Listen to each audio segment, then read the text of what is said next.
They will be trying to find out if she was murdered or if she committed suicide. Cindy James was a nurse who lived in Richmond. On the 8th of June 1989, the lifeless body of Cindy James was found lying outside of an abandoned house in Richmond, British Columbia. She had been strangled and drugged, with her hands and feet tied behind her back so tightly that one of her fingers scratched the other to the bone. Despite the condition her body was found in, and the fact that she had been the victim of harassment and assault, the Royal Canadian Mounted Police believed the death was either by suicide or it was an accident. Today we'll be looking at the bizarre case of Cindy James. So let's get into it.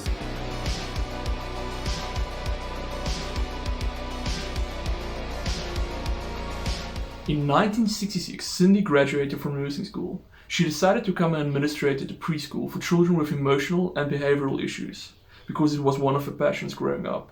Cindy was married, but she never had children of her own. In July of 1982, Cindy and her husband, Roy Makepeace, separated.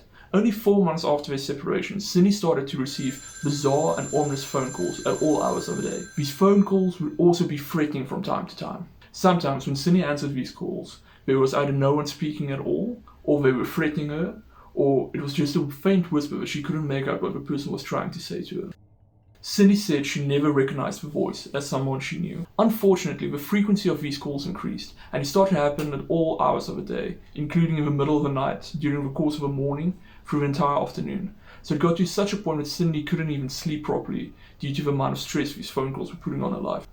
Over the course of the next 7 years, Cindy would report almost 100 cases of harassment, where 5 of them were violent in nature. As in many stalker cases, unfortunately things only got worse for Cindy after she involved the police. The police also questioned Cindy's friends and family, but she had no known enemies, she wasn't involved in any illegal activities, so this made the police's job very difficult, because there was nothing that could lead them to a possible suspect or motive for the harassment that she was experiencing during this time. According to Cindy's friend, Agnes Woodcock, strange letters started to appear after the police got involved. She also stated that Cindy would hear footsteps outside of her house during the course of the night. One evening, Cindy heard noises outside of her house. She tried to switch on the porch light, but it had been destroyed.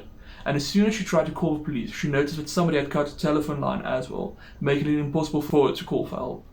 And to make things even more bizarre, when Cindy stared out of her window, she saw 3 dead cats hanging from a tree outside in a garden. And on another occasion, Cindy also found a dog almost strangled to death. After a while, Cindy became convinced that somebody was trying to scare her to death, and she became reluctant to share more information about her harassment.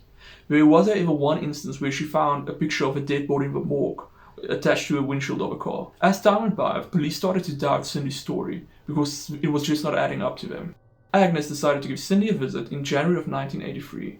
She knocked on the door, but there was no answer. She knocked a couple of more times, but Cindy wasn't coming to the door at all. She thought she might be taking a bath, so she decided to walk around the house.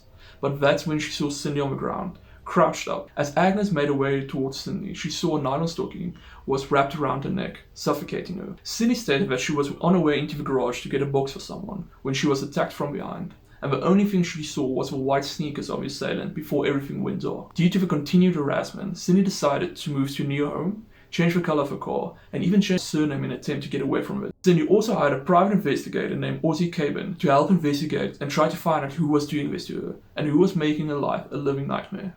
The police continued with their investigation and questioned Cindy several times. Ozzy would however say that she was withholding information and was evasive about certain parts of what was happening to her.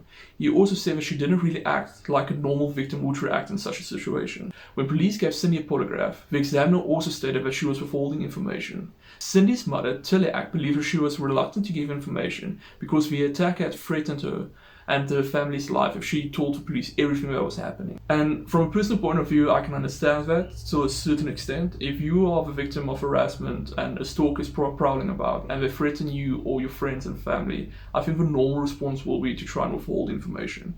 Although I don't think that's the best decision. We're all human at the end of the day, and we tend to make decisions with our emotions and our feelings more than anything else. On the evening of January 30th, 1984, Ozzy heard strange sounds coming from a two-way radio that he had given Cindy. Distressed by this, he made his way over to her house. Once he got there, she was not answering the door at all, so he decided to make his way around the house. And when he looked through one of the windows, he could see Cindy was laying on the ground with a paring knife straight through her hand. Once Cindy was at the hospital, she said that she had felt somebody grab her, and then a needle went into her arm, and everything went black afterward. The police investigated, but they were never able to find any fingerprints or anything else. Cindy would also sometimes only see one attacker, and at other times there would be 2 or 3 attackers at once. The police were never able to see anyone physically attack her or harass her at all, and that's while they had surveillance on her. So as soon as there was surveillance on Cindy, the attacks just stopped completely. And that included at times they even had surveillance 24/7 on her. And then during that week or 2 weeks where the surveillance were present, nothing would happen at all. But then as soon as the surveillance would be taken off of our house, the attacks and the assaults would just start again, whether it be physical or the harassing phone calls that kept on coming in. The phone calls were also always too short to trace when they came in. Due to this, the police became even more skeptical of Cindy, and Cindy's parents believed the attacker was doing this on purpose, to make them skeptical of her, while he was watching, or she was watching, every move that she was making during the course of the day, as well as when the police were monitoring her or surveilling her. On December 11th, 1989, Cindy was found in a ditch 6 miles away from her house.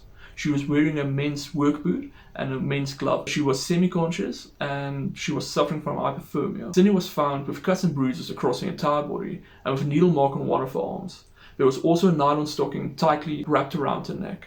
Unfortunately, Cindy could not remember anything about this attack. Agnes and her husband decided to stay with Cindy just to calm her nerves a bit and just to make her feel more safe. And one evening in April of 1986, Tom awoke to strange sounds within the house. When he made his way down to the basement, he noticed that it was completely engulfed in flames. He went to the telephone and tried to call the police or the fire department, but unfortunately the telephone lines were cut as well. Tom then went to alert the neighbors in an attempt to get help, and as soon as he made his way out of the house, he saw a man standing on the sidewalk. When he tried to ask the man to call for an ambulance or for the fire department, the man just turned around and he ran away as fast as he could. The police, however, believe that Cindy had staged the accident herself, because they didn't find any fingerprints or disturbance in the dust outside of the windowsill. Due to their investigations, there was only one way to get into the basement without being noticed, and that would have been in one of the windows of the basement itself. But there was no disturbance in the dust at all, no fingerprints, and no other signs of forced entry into the house. Another thing that police found quite strange was the fact that Cindy was the victim of ongoing harassment and physical assaults as well, but she continued to walk her dog outside in the public without any protection and any other form of security. And once again, this kind of goes both ways, because as a victim, I think after 7 years you want to continue living your life as normally as possible. But from the police's side, I can understand as well, because they have set ways they think you should react as a victim. But I think it's going to be a little bit different for every person and with regards to what's happening in your life. Cindy's doctor committed her to a local psych ward because he had believed that she'd become suicidal. Only 10 weeks later, she would be out again. Cindy's father, Otto, said that after this, Cindy came to him and told the family that she knew more than she was saying, and that she thought she might know who the attacker was, and that she had decided to go after them herself. In October of 1988, Roy received a strange phone call, and as soon as he answered, the only things he heard was, "Cindy, dead meat, soon." On October 26, Cindy was attacked as she made her way into a carport. She would be found later unconscious in her car, nude from her waist down. A nylon stocking had been tied around her neck, and her arms and legs were hog-tied behind her back with a second one. There was also duct tape placed over her mouth so tightly that it looked like an attempt to try and suffocate her. Cindy went into a coma due to this, but luckily she survived. In the spring of 1989, Cindy told her family and friends that the attacks seemed to be decreasing in volume, and she was finally feeling a little bit better and less stressed. This was also the first time in 7 years that Cindy felt this way. Unfortunately, this feeling of relief wouldn't last for Cindy. On May 25, 1989, 6 years and 7 months after the first threatening phone call, Cindy James vanished without a trace. At 4 p.m., Cindy picked up a paycheck from Richmond General Hospital, and a colleague that saw her said she was in good spirit during this time. Cindy was last seen just before 8 p.m. cashing a check at a Bank of Montreal at the Blundell shopping centre. Cindy had plans to play bridge with Tom and Agnes Woodcock during the day, and they would then spend the night at home again. But at around 10 p.m, when the Woodcocks didn't hear anything from Cindy, they became distressed and tried to reach out to her, but she was not answering. They went over to her house, knocked a couple of times, but unfortunately Cindy was not there. On the same day, Cindy's car was found at a local shopping plaza. There were still wrapped gifts and groceries inside of the vehicle. Police investigated the scene, and they found blood on the driver's side door, as well as all the items from Cindy's wallet was underneath her car. 2 weeks later, Cindy's body was found at an abandoned house only 1 kilometer away from a shopping center. It appeared she had been brutally murdered with a black nylon stocking wrapped tightly around her neck and her hands and arms hog-tied behind her back. Police found graffiti on the external fuel tank of her property. It said, "Some bitch died here," in orange spray paint, and then there was a line spray painted all the way to where Cindy's body was, encircling it as well. Sheila Carlisle, the pathologist who examined Cindy's body, said her hands and feet were tied so tightly that one of her fingers scratched the other one to the bone. Cindy's father, Ozzy, did not believe that she would have been able to do this to herself, but there were unfortunately other investigators who think it's completely possible. In Vancouver, the coroner did not rule a death accidental, suicide, or a homicide, but except said it was caused by an unknown event. Otto and Tilly never doubted that Cindy was murdered, and Otto believed that the police didn't even investigate the possibility of manslaughter or murder at all, and that they were instead zeroing in on the fact that Cindy had committed suicide and was trying to get all of the evidence to point in that direction as well. They believed that someone in Vancouver had committed the perfect crime and that they had gotten away with murder. Ozzy and Tilly had both died since then, and unfortunately they never knew what exactly happened to Cindy. Despite what Ozzy and Tilly believed, a reporter named Neil Hall had this to say: "The morphine wouldn't have taken effect for, say, 15 minutes to half an hour. The knot specialist who came in and recreated the same type of knot, and the way she was tied up, it took him 3 minutes." It's also important to note that the Royal Canadian Mounted Police spent an estimate 1 to 1.5 million Canadian dollars investigating Cindy's claim, and they were never able to find any proof or anything to corroborate any of her stories. So this brings us to the coroner's inquest. During the coroner's inquest, it was revealed that shortly after Cindy's death, her parents found a hoard of different prescription medication inside of her house. This included sedatives, antipsychotics, all of them prescribed by her doctors, but it didn't seem like she was taking any of them. Unfortunately, Cindy's parents decided to keep this info for themselves, and they flushed it down the toilet, and the fact was only revealed as soon as the coroner's inquest started. Cindy's longtime psychiatrist, Dr. Wesley Friesen, believed that Cindy was struggling with borderline personality disorder as well as post-traumatic stress disorder. According to Dr. Friesen's account, Cindy had a large amount of rage directed towards her father. Dr. Friesen believed that this was a sign that pointed that Cindy was likely sexually assaulted by her father during her childhood. Cindy never indicated this, so this is just speculation from a psychiatrist's side. But up until today, Cindy's case remains an unsolved mystery for most of us. Cindy's death is still ruled as being caused by an unknown event. And I know there's a lot of people that believe that she was murdered, as well as there's a lot of people that believe that it was suicide. It's difficult because both sides have information supporting that. The suicide one, I can see it. She had mental illness, and it was just escalating and getting worse and worse, and she wasn't taking her medication. But a simple fact that she was tied so tightly that one finger actually scratched through the other one to a bone. That's not something I think that would happen if you tried to commit suicide.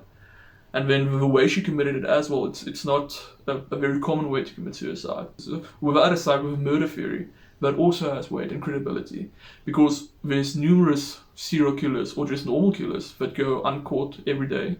There's stalkers that's roaming about. So just because somebody isn't caught doesn't mean they don't exist. If you like the content, please like and subscribe. It really means the world to me, and thank you for sticking around. I appreciate it.